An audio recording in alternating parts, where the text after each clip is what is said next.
Good afternoon, good evening, good morning.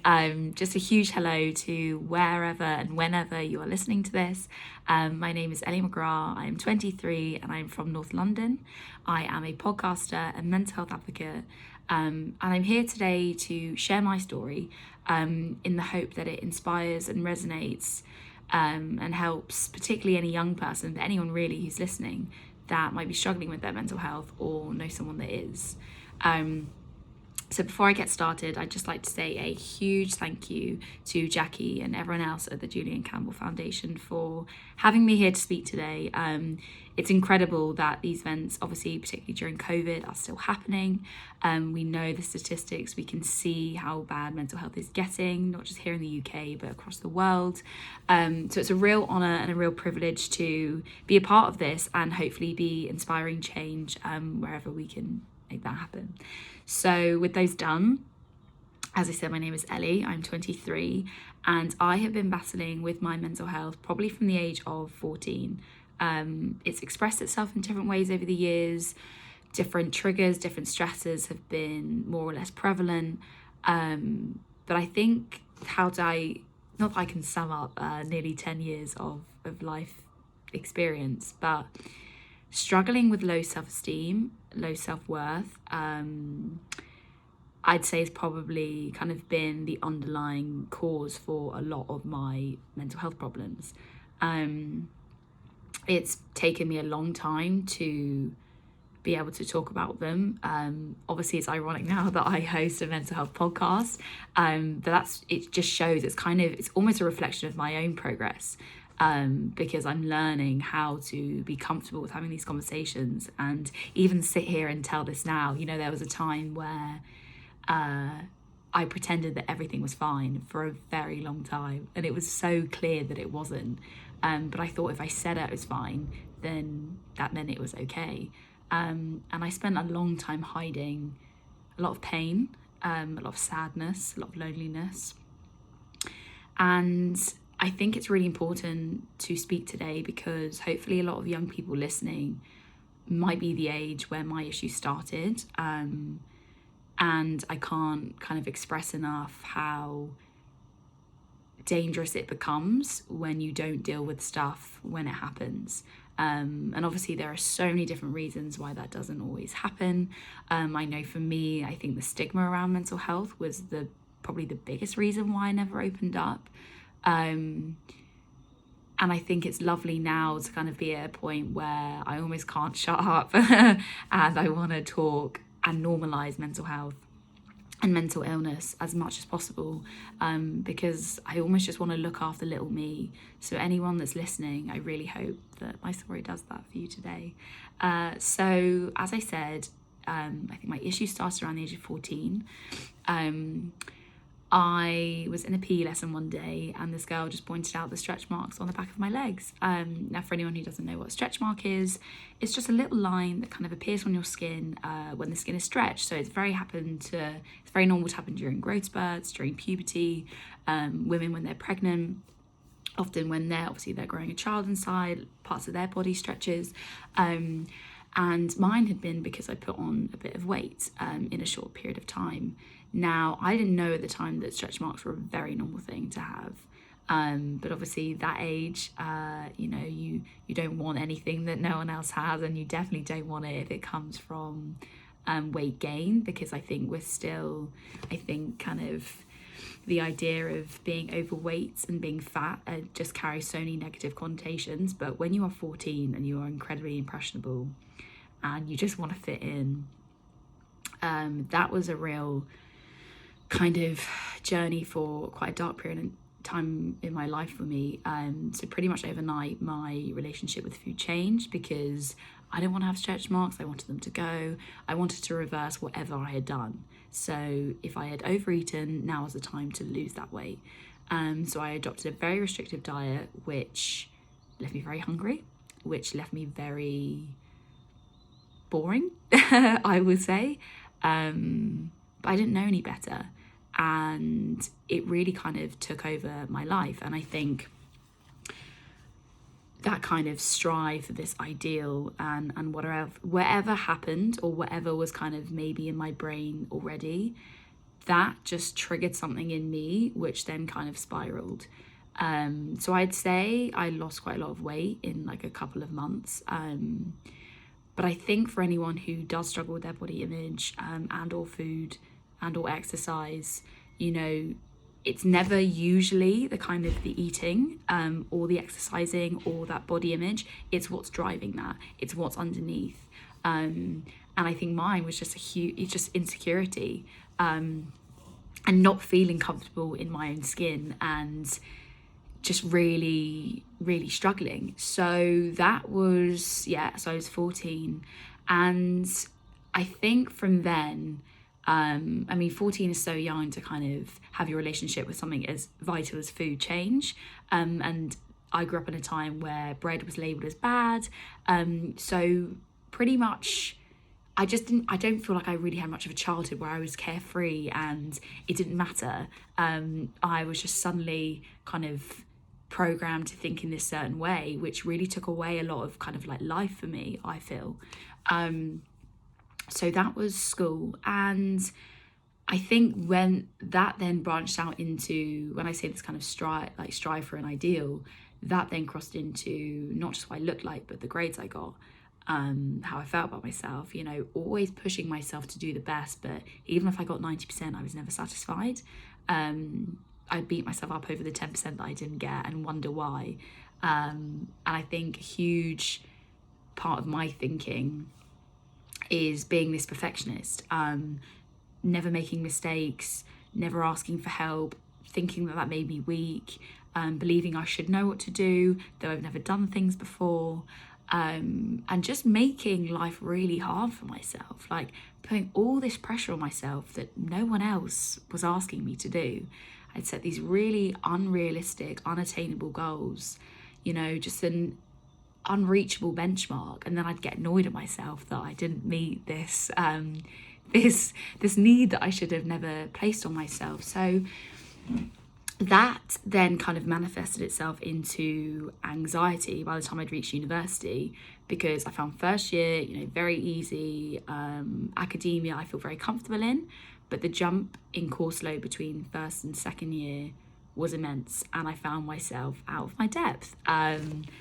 But I believed I should know it all. I believed that asking for help was admitting that I didn't have everything together. And that has definitely kind of played a huge role, I would say, in my kind of thought processes up until, or still to this day, I'm managing it, but for a long, long time. And so I started having panic attacks, and anyone who does procrastinate because of their anxiety, you know, they know it's not because they don't want to do it. They do, but because it causes them anxiety, they put it off, because they can't bear that awful feeling. So you push it off, you put it off. So that meant essay deadlines were done the night before, often until the very early hours. But what happened at the same time as that was panic attacks, sleeping all day, not going to uni, not eating. Meanwhile, I was telling everyone I was absolutely fine. I'm very, very grateful to the housemates I had in that second year of uni, because they listened to the first few I'm fines, and then when I had my, thankfully the worst I've ever had, panic attack in December of 2017, they just said, look, like, enough's enough, like, you are not fine. So they took me to the emergency GP, who spoke to the uni, you know, spoke to the welfare services, who then referred me to receive some free counselling. So it was going to be 6 sessions, one every other week, beginning that January when I went back. So I was also granted extenuating circumstances. So for people who aren't aware, that's kind of when the uni understand that you are in a certain situation, which means certain things can't be done. So essays, presentations, whatever else. So I was given an extension until that summer to have everything done that I kind of failed to do because of my anxious state. So that was huge, because the to-do list in my head became more manageable and I felt less overwhelmed. So I kind of started again, But that counselling session, oh wow. I mean, when I was diagnosed with anxiety, depression by the emergency GP, I mean, I was in a huge state of denial, because I think growing up, as I said, that stigma around mental health and particularly mental illness, I just thought people that struggled were in hospitals or in institutions. It couldn't be people like me who had everything together and was absolutely fine, though she's hiding every single voice in her head and not telling anyone, and carrying that round for a good 5 or 6 years at that point. So I think getting comfortable with the idea that I struggle wasn't, I wasn't going to do it. And that counselling session really helped me, because anyone who's been to counselling will know you do all the talking. And whilst you've probably gathered by this point, I don't find talking a problem. But until then, talking about my emotions, talking about things I'm not good at, talking about the voices in my head didn't happen. It never happened. Even when I'd struggle with my body image and my eating when I was younger, I just sort of gained the weight back and just sort of carried on. I didn't ever really spend the time to unpick what was driving all of that. So that counselling, I call it my kind of turning point. I credit a lot of my progress and my recovery to those 6 counselling sessions. I still don't think that 6 sessions is enough. But that's a problem to do with wider things like money, availability, and whatever else. And then I went on my year abroad, which was already planned, but I had 2 roommates. And there's no way you kind of can't be vulnerable, because your living space is their living space, and you have a responsibility to 2 other people now to not always be up, not always be happy, but to be conscious and be kind of aware of that, and not make people feel uncomfortable, and also let people in. I think that's what, weirdly, my parents felt when I rang them when I'd had that terrible panic attack. For so many years, telling everyone you're fine and acting as if you have it all together, I know that I wasn't easy to be around. I know that I just closed everyone off and I would spend time alone. And that's why I really feel now like I think my mental illness is a very lonely existence, particularly that strive for perfection, because nothing's ever good enough. Even if you reach that benchmark you've set yourself, you will find a new one, and it's kind of unrelenting. And I think we talk about physical health and mental health, wanting to be on a parity, but in the same way that a restrictive diet is unsustainable, so much of the way that I was living was unsustainable. And I think a lot of that came out in those counselling sessions as well. So yeah, I'm really glad, not for the hard times, but I say to people that I needed to break down in order to begin again. So whilst it was horrific, kind of 3-4 months, and I gave it up to my housemates who looked after me, it was time to learn something new and something better. I needed all these ways of thinking and acting and behaving to kind of drive me to that point where I literally couldn't speak, and I was having trouble breathing, and I couldn't hand in essays, I couldn't eat, I couldn't get out of bed. Like, I needed really mundane, kind of ordinary tasks in a way to become difficult, because I needed to, like, my body was just like, well, if you're giving up on us, we're going to give up on you.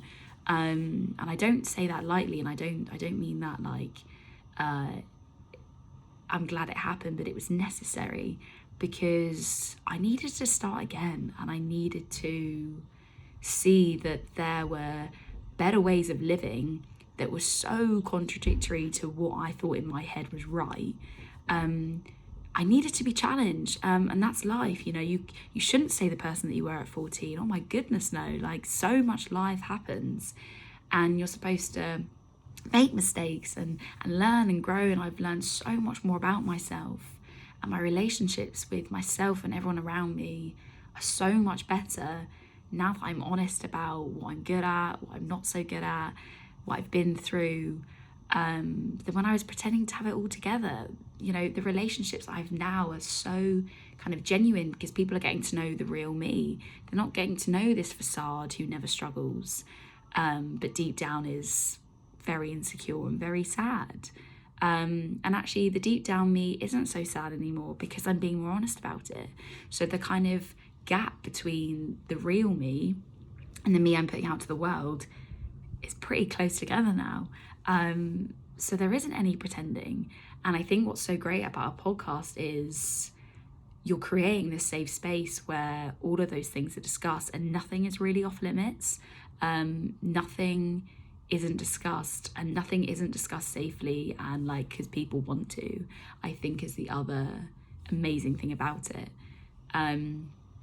So those kind of experiences within a year, though intense, were the beginning of my recovery. And I think when I was living in Melbourne, I would say to my roommates, you know, this is me. And it was scary, really scary. But as soon as I said it and I realised the world didn't stop turning, and not only that, but I had other people going, I've been there as well. I was like, what? I didn't realise that good things can come from being honest and being honest about what I struggle with. So that was amazing. And then it just made me think, you know, how many other people out there have been through what I've been through? Because a lot of the time when you're going through it, particularly when you're a teenager, is you have no awareness that there are thousands of people that can relate to exactly the feeling you're feeling. You convince yourself you're alone. You convince yourself you're, I don't use this lightly in the mental space, but insane. You think that no one else will ever understand you. You want to run away from it. You want to shut it off. And so it was really important for me to realise that other people got me and they understood me and they were ready to listen. And those are skills that have been invaluable to me. You know, I used to fear vulnerability. I used to think that being honest about myself was terrifying. I didn't think people would like me if they did. That's why I tried so hard to be this other version that was more socially acceptable or good looking or thinner or, you know, more academically successful, all of that. So that was in 2018. And then I came back and I did my final year, and I actually did my undergrad dissertation on the impact of Instagram usage on young women's body image. And that was amazing because, again, it was like no one had been talking about any of this stuff. We'd all been sitting at home feeling rubbish about ourselves because we're endlessly scrolling through pictures of people that look nothing like us, and we're feeling rubbish. So that was a huge thing for me because I was like, oh my gosh, I can actually use my past experiences now to help other people. And not only that, but I can do it through academia. I didn't realise academia had a place for mental health.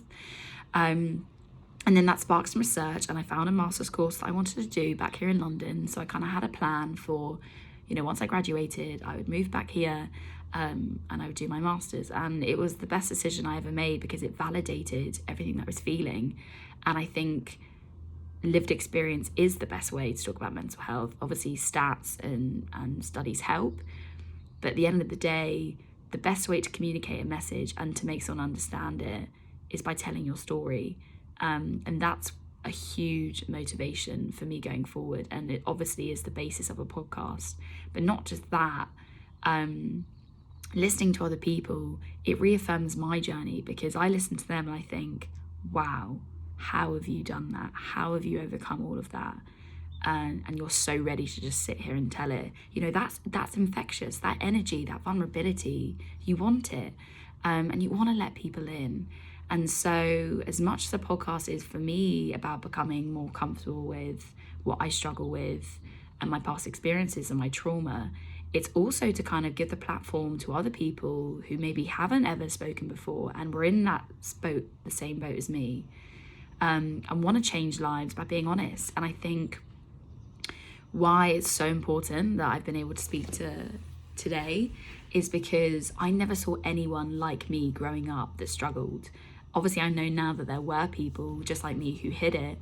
But when you're inundated with pictures, and particularly social media, where it's incredibly addictive and it's a highlight reel, no one is honest about getting things wrong, about disappointments, about not getting jobs, about having fights, about disappointing other people. You know, a huge part of my recovery is also being incredibly self-aware and looking at times where I haven't been the best person or the best friend or the best daughter, and kind of unpicking those. So I think it's so powerful to have a diverse range of guests and kind of learn more about them. Like, my experience can't speak for all mental health and mental illness. All it can speak for is my experience, and hope that if it does resonate with other people, for them to see that change is possible, recovery is possible, and the things that you most fear can actually set you free. And so any young people listening today, by no means this is an easy journey. Like I said, my issue started when I was 14, I'm now 23. And the podcast I've only had for a year, but that has been probably my most pivotal kind of thing to help me come to grips with my head and my thoughts and my feelings. So, but that wouldn't have been possible unless I put myself out there. And I kept my podcast page private for ages. I didn't want anyone to see it. But then when you just let go and you realise the world doesn't stop turning, and actually everyone's so focused on themselves anyway, that you have to get comfortable with just doing things that are best for you. And a huge part for me was always needing validation from other people, always needing to run things by other people first. You know, should I do this? Should I say this? You've got to live for you. The relationship you have with yourself is your longest lasting. It will last you as long as you live. And we see the memes, like the posts online all the time. You know, you spend so much time in your head. Make it a nice place to be. And for so many years, my head was toxic. It was an incredibly dark and lonely place. And I am so proud to say that I have worked incredibly hard over the last 9 years to better myself, to improve myself, and show myself and other people that change is possible. So that's why kind of going from that perfectionist mindset of a 14-year-old, you know, we're getting rid of the usual saying, practice makes perfect. And I now have a podcast called Practice Makes Progress, because progress is achievable, it's realistic, it looks different for everyone. It can vary from day to day, but just take it one day at a time, one step at a time. And that is what leads to eventual progress. But I think my biggest take-home message from anyone who's listening today is get comfortable with discomfort.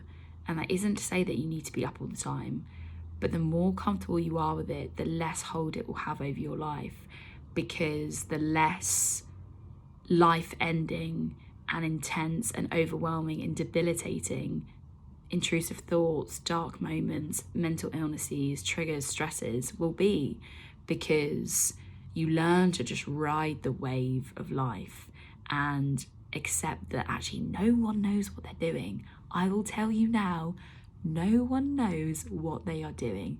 They are figuring it out as they go along, and that's how life should be. And actually, those moments are magic, because things that I used to think I want, I now realise are not good for me, and I understand what was driving me when I thought I wanted that thing. Accepting that life is messy, but it's real, and you're there to live it, and we only get one shot. All of those kind of mantras now really guide me, and actually just accepting that sadness is a part of life. I've stopped running. I've stopped trying to hide. I put my flaws out to the world, and that makes me happier, because I'm not trying to be anything but who I am, and who I am isn't that bad. I spent so many years thinking that I was unlovable, unlikable, too short, you know, not smart enough, not beautiful enough, and you realise the value that you bring to the world supersedes all of that. And I think take the time to work on what that is. But yeah, so I just want to say a huge thank you to anyone who has listened to me. And if you want to listen to any of my podcasts, it's just Practice Makes Progress on Spotify or iTunes or Apple Podcasts or wherever you get your podcast, whatever streaming platform.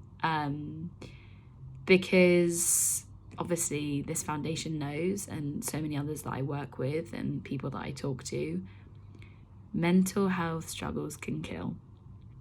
And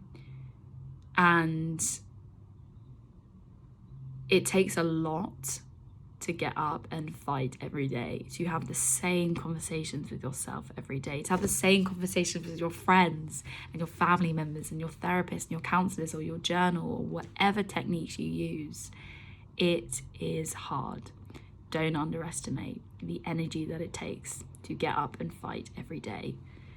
But the longer you fight, the more you see that there is worth living for, and the more opportunities you have to challenge yourself and open your horizons and let in new ways of thinking.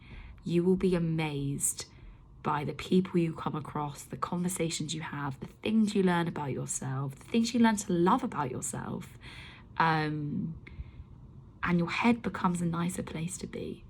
So I hope that anyone listening can see that I have really taken a little 14-year-old who was lost, so lost, and the 23-year-old version who is now living for her and is going to do anything she can to look after her inner child and anyone else listening that's going through the same thing. So a huge thank you to Jackie again and to the Julian Campbell Foundation. Conversation is the most powerful tool we have, for me anyway. Do not fear vulnerability. Don't be alone. Open up. Feel the feels. And know that there will be days where you look back and go, wow, I did that. And wow, I made it. So yeah, thank you again. My name is Ellie McGrath. You can find me at practicemakesprogress_pod on Instagram. Any questions, please just shoot them over. But yeah, just a huge thank you. This event is amazing, and hopefully one thing that we do take from this pandemic is that the mental health crisis can be ignored no longer. And hopefully by people opening up like myself, we normalize it, we put a face to it, we see people that we can relate to, and we understand that struggling is okay. Feeling sad doesn't mean you're incapable of feeling happy. Both can coexist, and you just have to learn to live alongside the pain. So thank you again. And yeah.